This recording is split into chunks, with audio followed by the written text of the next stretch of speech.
विपक्षी गठबंधन ने अपना जो नामकरण किया था उसको लेकर वो बहुत शुरू में आत्ममुग्ध थे।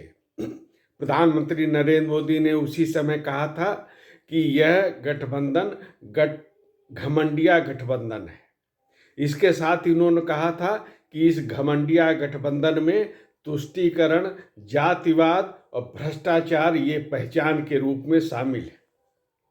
प्रधानमंत्री ने जो जो कहा अब धीरे धीरे वो बातें सही साबित हो रही हैं, लोगों के सामने आ रही हैं। जो प्रधानमंत्री ने घमंडिया नाम दिया था वो अब इस गठबंधन के घटक दलों के भीतर से ये आवाज उठ रही है। एक दूसरे पर आरोप लगाए जा रहे हैं कि वो घमंडी हैं, अहंकारी हैं, सीधे सीधे इन्हीं शब्दों का प्रयोग हो रहा है। हार का ठिकरा एक दूसरे पर फोड़ने के लिए इस तरह की बातें हो रही हैं। तो ये तथ्य साबित हुआ, प्रमाणित हुआ।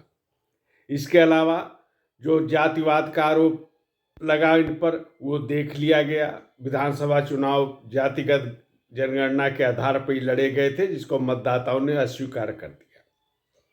तुष्टीकरण राजस्थान, छत्तीसगढ़ में सब दिखाई दिया, उसके विरोध में भी जनादेश हुआ।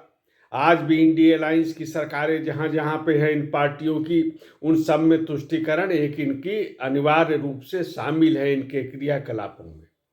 सब देख रहा है पूरा देश इसको।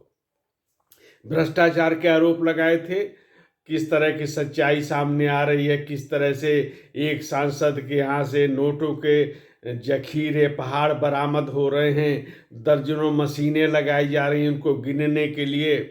प्रधानमंत्री की यह बात भी सबके सामने आ रही है। जो पहले के आरोप हैं घोटालों के, जो जांच चल रही है वो अपनी जगह पे है। ये नए तथ्य भी प्रकाश में आ रहे हैं और इसलिए भी महत्वपूर्ण है कि जिस सांसद के हम मिले हैं वो पार्टी हाईकमान के बहुत विश्वास पात्र हैं, इसलिए भी इस पर सवाल उठना स्वाभाविक है। प्रधानमंत्री का कथन निश्चित रूप से बहुत महत्वपूर्ण है इस विषय पे।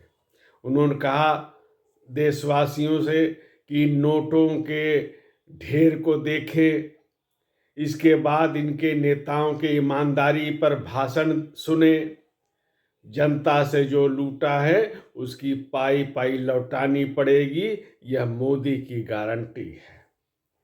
इधर लखनऊ में भारतीय जनता पार्टी के प्रदेश अध्यक्ष भूपेंद्र सिंह चौधरी ने भी इन्हीं तथ्यों का और उल्लेख किया।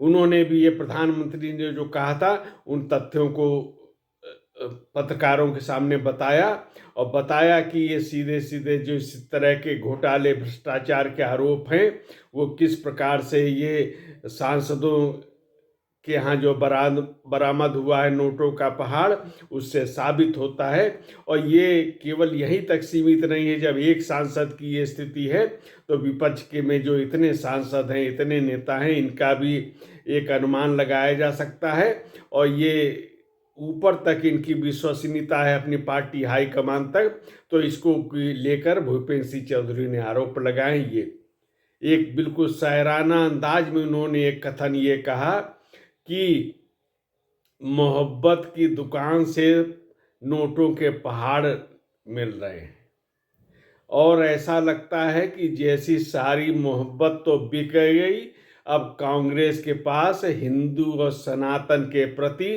केवल नफरत बची है। जो इनकी मोहब्बत की दुकान थी उसकी यही सच्चाई, यही हकीकत लोगों के सामने आ रही है।